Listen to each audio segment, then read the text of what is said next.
Welcome to Our Girl Relationships. We talk about the problems people face in their day-to-day lives. Let's start with the video. I, male, 20, live with my parents and my brother Mike, 23, male. We live in a fairly decent home in a good neighborhood. Growing up, my father had an old school approach to raising children. As kids, both I and my brother were subjected to reprimands and, if the situation necessitated, beatings. He considered himself the best father and role model for his kids. But my mother is a lovely woman with a smile that never fades from her face.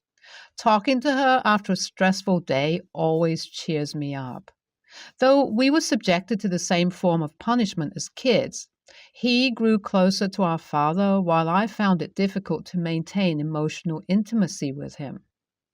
But mind you, I love my father with all my heart. It was just that I found it difficult to express it. Mike and I were very different. We had a love-hate relationship ever since childhood. It has not changed ever since. Mike was the golden child. In school, he was good at both sports and academics. I, on the other hand, was your average kid. I had severe asthma during my school days, so I had no interest in sports. I had a thin body frame. Nevertheless, I loved myself. On the outside, Mike always played the protective, loving elder brother to me. But this was not true. Ever since we were kids, he found a weird pleasure in framing me as the troubled kid in front of our parents. My father made a game of sorts before Christmas in 2008. He told us that he would keep scores on who was more mischievous till Christmas. For the one with the lowest score, Santa would get whatever he wished for as a Christmas gift. The mischievous one would get a sack of coal. Mike was ready to commit anything to be the good kid for Christmas. A series of incidents followed where my brother did something naughty and successfully framed it on me. First was a knee injury that he got during our daily cycle rides. He fell from the cycle and had a small wound on his knee. He was all right and continued riding our cycles, but as soon as he reached home, he started crying. He told our parents that I was trying to speed up and the injury happened when he tried to get to me on his cycle. He wanted to ask me to slow down. I was dumbfounded. But his crookedness came about when Dad started to shout at me. He requested Dad to forgive me and made me promise him that it won't happen again. This was always the pattern of how he framed me. In the end, he always emerged as my savior. I later realized that this was his way of earning my father's trust. At times, I used to cry and tell my mother about my innocence. Though she never saw it as anything above sibling rivalry, I was happy that she believed me. All these years later, the situation at home is the same. Mike spent most of his time with our father, bonding over boxing, baseball, weightlifting. Dad rarely talked to me. I'm more attached to our mom. By the time he was in his late teenage years, we got on with our own lives. There wasn't much of a problem specifically because there wasn't much interaction. But 2 years back, I started dating a girl. As I mentioned already, I'm an introvert. She also prioritized her privacy, so we were dating in private. Only a few close friends knew about this. Though my brother had a popular run in school, he never had any meaningful relationships. He always wanted to fall in love with someone, but he downplayed his desires by saying that girls are a major pain in the ass, and dating distracts you from your goals. I and my girlfriend had a fairly decent run. We had similar interests and the same friend group. It was fun. One day, Mike came to my room and started ranting about random stuff. This was odd. We rarely talked for the past couple of years, and here he was, trying to have a full-blown conversation. But I played along. The topic slowly moved to women and dating, and he asked me straight if I was dating someone. He had heard that I was dating a very gorgeous girl, his description, from a mutual friend and did not believe it. I told him the truth. He pushed me to show photos. After much persuasion, I gave in and showed a few selfies that we had. His face changed pale. I could sense that he couldn't digest the fact that someone found me attractive. That ended there. Later, a mutual friend revealed to me that Mike had forced him to share the socials of my girlfriend with him, just to get to know my little brother's girlfriend better. But I left it at that. My girlfriend had decided to move to another state to continue her education. We decided that it was not practical to continue dating long distance and ended it mutually.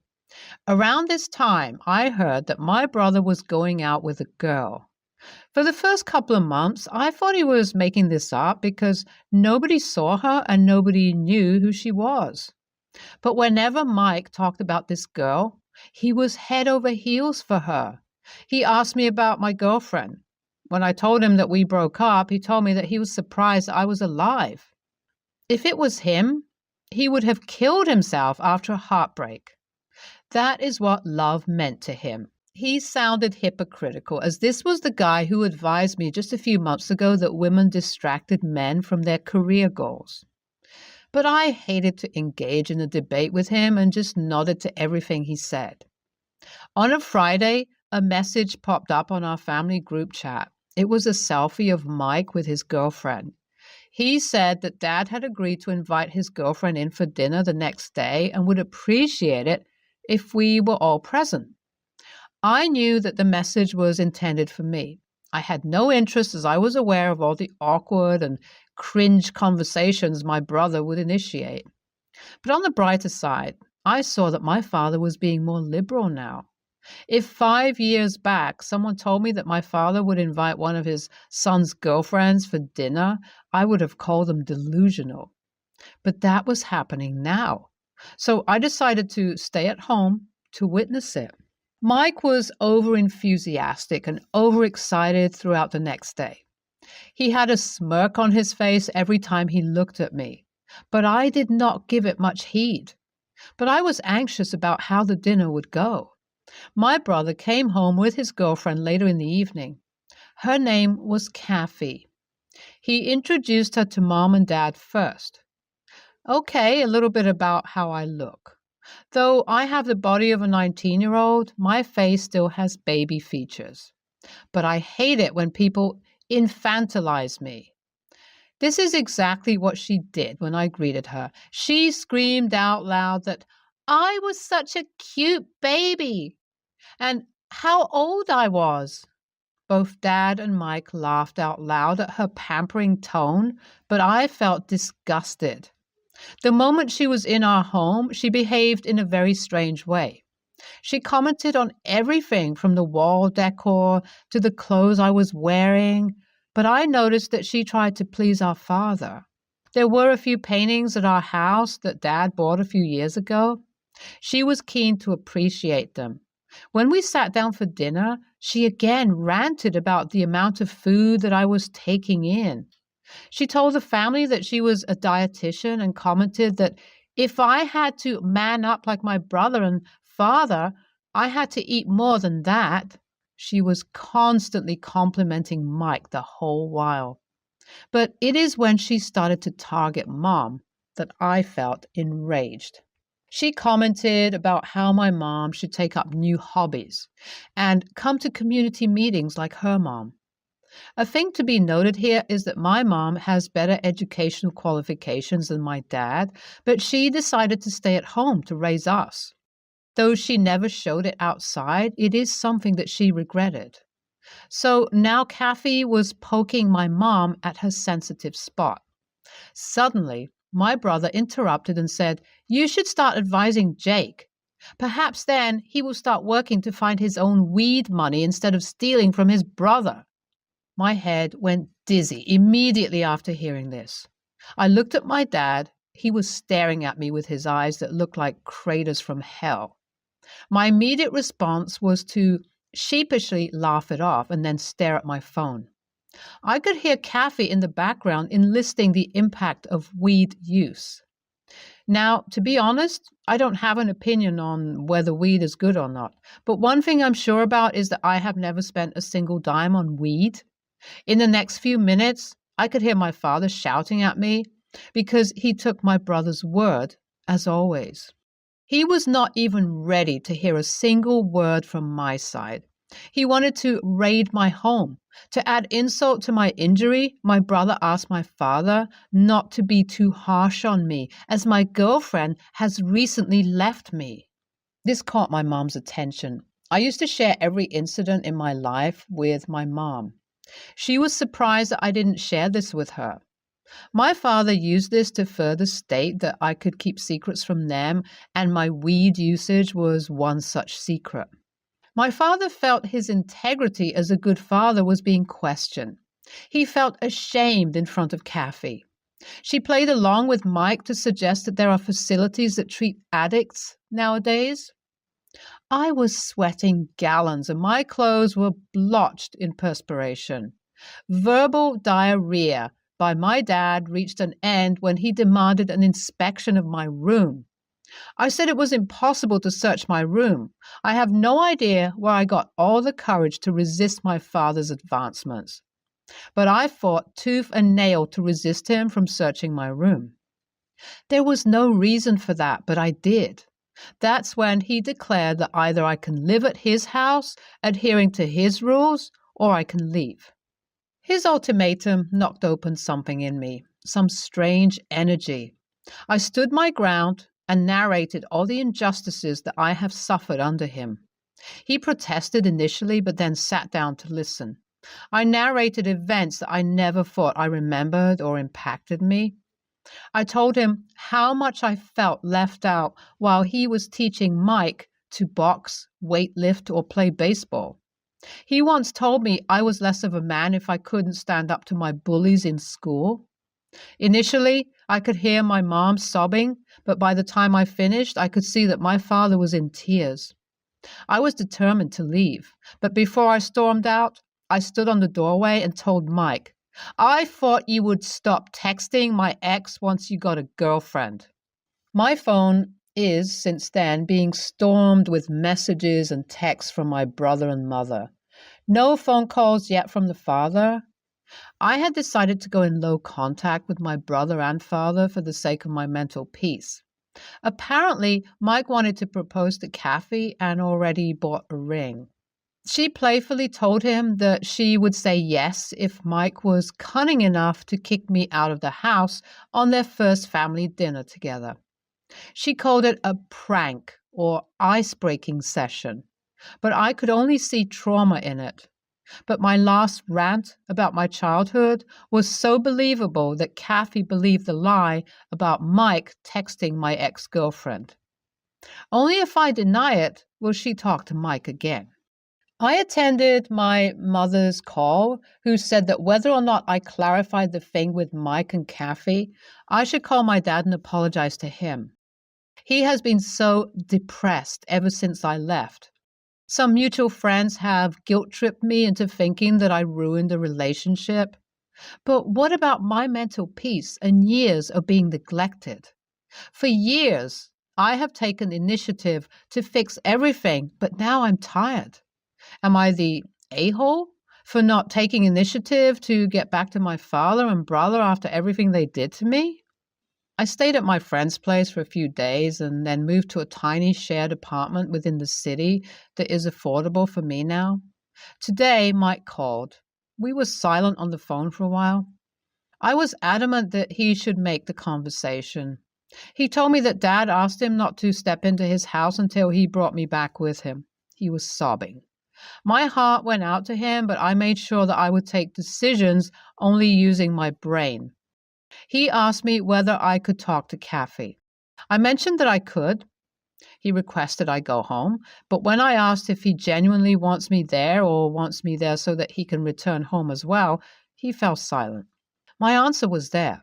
After the call, I contacted Kathy to explain what happened, but she demanded that she wanted to talk to my ex-girlfriend to confirm. I denied this. Mom calls me every day. My dad always considered him one of the best dads, and he is shattered to learn how much he went wrong. But I was stern that I will return only after Dad initiates a conversation with me. So, after the end of the first month, I started taking therapy. Therapy has been very helpful for me to come out of the shadow of my brother and father. Yesterday, on my walk back from work, I saw a familiar figure waiting for me near my apartment. It was my father. I felt a chill run down my spine. I invited him to my room. We didn't talk much about the incident at all. He initially said that my mom misses me. At some point, he added that he missed me as well. I started crying at that point. I sat close to him and he put his arms around my shoulder. I don't think my father had ever done that before. I was healing inside. He cheered me after I finished sobbing. We sat there for some time chatting. He didn't force me to come home, but reminded me that I was welcome there any time. It took me 20 years to feel the warmth and love of my father.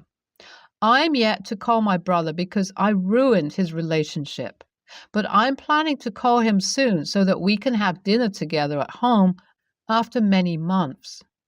NTA, it took you years to acknowledge the problems that you were facing. The subtle things that may look like sibling rivalry can leave a lasting impact on the minds of people. Minor incidents in your childhood can have terrible long-term impacts on your adult life. It is important to address such issues. You needed to get closure from your father and brother. It might not have helped if you went behind them to seek an apology. It's best for you to wait. NTA, but I feel like it was unfair towards your ex-girlfriend to drag her name into your family issues. For context, I'm 29, male. My wife's 28, female. Family are wealthy. They also live in a cheap area, so their money tends to go even further than it would elsewhere. Wife and brother-in-law, 23, male, went to elite private schools, had 3 tropical holidays a year, luxury cars bought for them at 18, etc. It may be relevant later that I'm from a working class background. My wife and I live in a major city, whereas brother-in-law lives rurally, about 15 minutes from his parents. Brother-in-law is a small business owner. I gather he's decent at what he does, but he has been heavily bankrolled and supported by my father-in-law, who is retired, but works 4 to 5 days a week with brother-in-law for no compensation. Father-in-law gives brother-in-law his nominal share in the company outright. I've recently started a side business which is doing quite well. I've got enough extra cash to treat my wife and I, and also look at some investment opportunities. This came up at a dinner with my wife's family recently, and brother-in-law suggested buying property to rent out. I had looked into this already, but ruled it out, partly because the financial upside in our part of the world, current economic climate, didn't look to be great for the effort involved, and partly because I'm not morally comfortable with the idea of being a landlord. I'm not extreme in this view and think there is probably a place for private landlords, but it's something I'd avoid putting upon myself when I have better alternatives available. I explained all this, and brother-in-law essentially blew up. I had no idea, but apparently his whole end goal is to make enough money to buy enough rental properties to make that his full-time occupation. I said again that this was good for him if he could make it work. No skin off my nose, but he kept on his rant about how I was a privileged elite, city living, university degree, and an idiot for not properly taking care of his sister. I explained that we're more than comfortable as we are and that my wife is both perfectly capable of looking after herself and also makes all of these decisions jointly with me. At some point, I must have hit a nerve because he kept on with his tirade and started down the track of knowing the value of money and how my wife and I were morons for not going into the property. Admittedly, I snapped at that, and this is where I might be TA. I told him that he has no idea of the value of money, that he's the product of immense privilege, has never paid his own bills, and only has a business because of daddy's input and bankrolling. At this point, my mother-in-law and father-in-law called time on dinner and suggested that we leave. We've never butted heads like that as a family before, so I think it came as a shock to everyone. My wife gets my point and is glad I stood up for her autonomy, but wishes I'd tried harder to keep the peace. She also says I pressed on brother-in-law's insecurities. Being a self-made businessman is his whole identity. So, AITA? NTA. Brother-in-law kept pushing after you clearly wanted to drop the subject. Not only that, but by criticizing your lifestyle, he opened up his own for criticism in return. It sounds like the family is used to putting up with brother-in-law and his tirades and don't expect people to stand up for themselves against him, which would track based on him being the golden child. NTA. What's with all these wealthy babies claiming they're self-made? Are you actually self-made if your parents front you all the cash for your business? I don't think brother-in-law will ever change. In the future, if you have to be around him, I might just have a few lines ready to diffuse things. I'm not going to talk about that right now. Or better, when he says something nasty. What do you mean by that? Or just repeat back what he says. I hear that you are saying I am bad with money and a bad husband to your sister. Is that what you are saying? In best case scenario, he stops talking to you like that. Slightly less good scenario. He actually admits in front of everyone that he is insulting you, and you have ample reason to not be